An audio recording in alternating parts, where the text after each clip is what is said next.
The true MVP of browser games back in the 2000s, Club Penguin was the firm favourite of many kids who rushed back from school to roleplay as virtual waiters in a 2D pizza restaurant, throw snowballs at other unsuspecting kids, or spam Party at My Iggy for hours on end. Designed for children aged 6 to 14, the Disney-owned MMO allowed users to create a virtual penguin avatar, roam an Arctic-themed open world, play mini-games, and chat with others. By late 2007, it was claimed Club Penguin had over 30 million user accounts, and by July 2013, over 200 million. Free memberships were given to users as standard, but paid memberships were the main source of income for the site. These memberships gave players access to a variety of extra features, including the ability to buy virtual goods like furniture and clothing for their penguins, as well as in-game pets called Puffles, using in-game currency. I was hooked on Club Penguin as a kid. At around sort of age 11, 12, I discovered that I could use my phone credit from my Nokia, whatever this was, to purchase Club Penguin membership,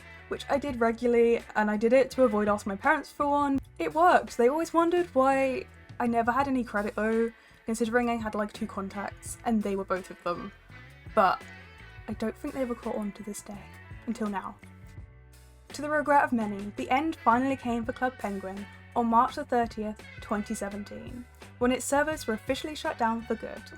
Initially, this was said to be a move that would make way for its exciting predecessor, Club Penguin Island, which featured gameplay similar to that of the original Club Penguin, though it ran on the game engine Unity rather than Adobe Flash Player, also making it available in app form. It's believed that many of its seasoned players were aging up and moving to other sites like Facebook or Instagram, which of course led to a steady decline in profit for the site. Some say that it also failed to move quickly enough into the new mobile-first era, with Club Penguin Island arriving a little too late and missing the boat.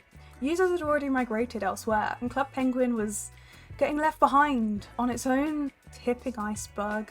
However, there were of course still active and former Club Penguin players that were gutted to see it disappear, myself included. Despite no longer being profitable enough for Disney, it still held a substantial fan base.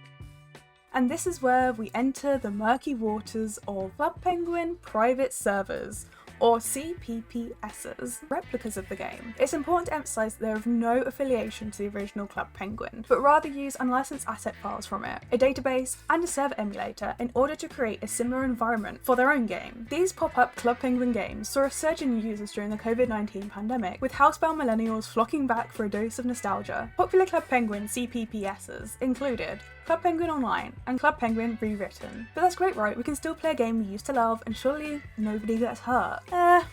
Not so much. It's the internet, of course. The thing is, the original game took great care in protecting its target audience, the 6 to 14-year-old demographic. It employed multiple strategies to ensure that the site was as safe as possible for users, including disallowing the use of inappropriate usernames, providing an ultimate safe chat mode, which limited players to selecting phrases from a list, using an automatic filter during standard safe chat, which allowed users to generate their own messages, and the general chat blocked profanities even when users employed creative methods to try and insert them into sentences. These users would be issued with bans based on the severity of their offence. Text that was formatted as personal information, such as phone numbers and email addresses, would automatically be filtered. To top this off, Club Penguin also had real staff patrolling the servers, keeping an eye out for rule breakers, and dealing with them appropriately. There were a selection of servers available too, that were restricted to a certain level of safe chat, perfect for the younger side of the user base. Club Penguin did not feature any external advertising, as it's hard to control the path of a user once they leave the site. CPPs, however, weren't so hot on this. Their servers became highly not so safe for work. Think penguin strip clubs and other sussy behaviour. The look and feel of these new Club Penguins was very familiar and very close to the original that users remembered, yet they held none of the safety measures. I think it's also important to note that many private servers become vulnerable to DDoS attacks and database leaks due to insufficient security measures. The legality of creating these browser games is also a grey area, as private servers essentially copy materials copyrighted by Disney, a very dangerous move.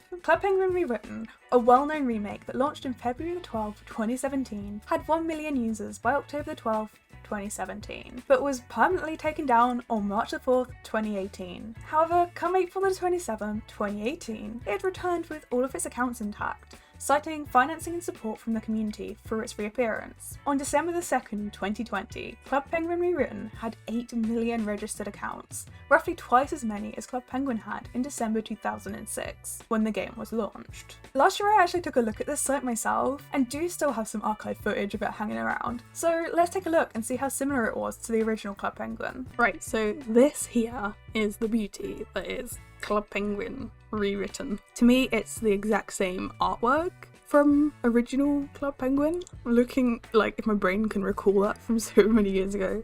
I created a penguin yesterday and I've not actually been in it yet. I just wanted to get the account all set up.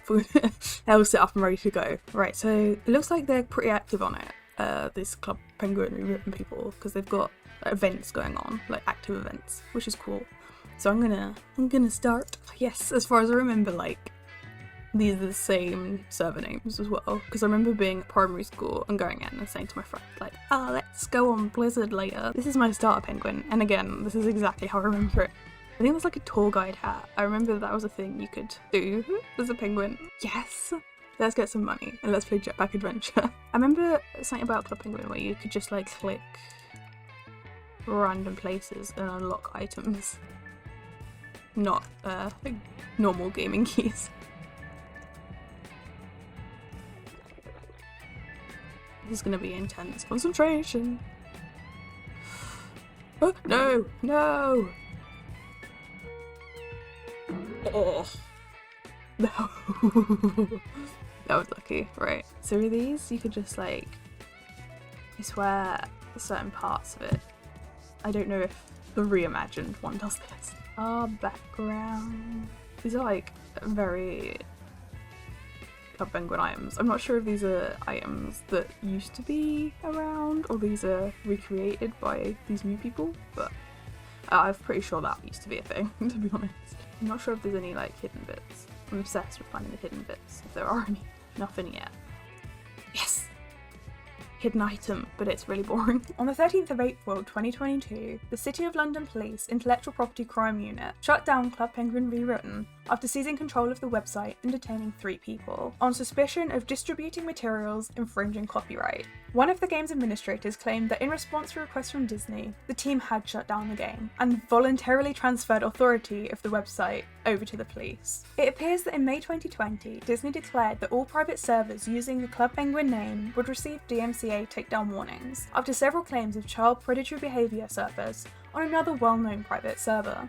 Shortly after, Disney issued the DMCA takedown warning, to which it complied. I feel it's also important to note that an investigation was carried out by the BBC around the closing of another CPPS, Club Penguin Online, uncovering that one man involved with the site had been arrested on suspicion of possessing CP. This site, Club Penguin Online, was at one point the largest private server. One former staff member told the BBC in their investigation that the project had made around £9,000 through advertisers, yet most of the staff were young, unpaid volunteers.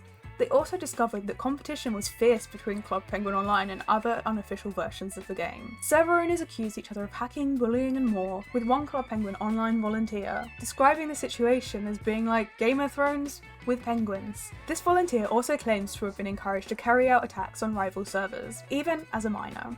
He says, "I would find out and publish users' personal details, like addresses, what they look like, their family's information. I carried out DDoS on other users, and I would threaten people. The stuff that I did though was similar to what happened to me, which affected my whole family, but I really do feel bad about it now." So is this the end of Club Penguin altogether? The official Disney-owned Club Penguin? Yes, unfortunately so. It's pretty safe to say so. CPPSs? Despite their rocky reputation and the constant threat of legal action, there's still plenty around. Most notably, I believe the largest of these to be New Club Penguin. They appear to be aware of the safety concerns. I mean, I did spot this banner on their website, however it's not clickable and I can't find a more in-depth explanation of how they monitor user activity. One glimmer of hope that I stumbled across very recently, however, is Party Parrot World, a new virtual world by members of the former Club Penguin team. An official teaser has really recently been released, and I'm going to drop a link down to it in the description below. For sure, go check it out. At a glance, it certainly looks very Club Penguin-esque, and I'm honestly so excited to give it a go.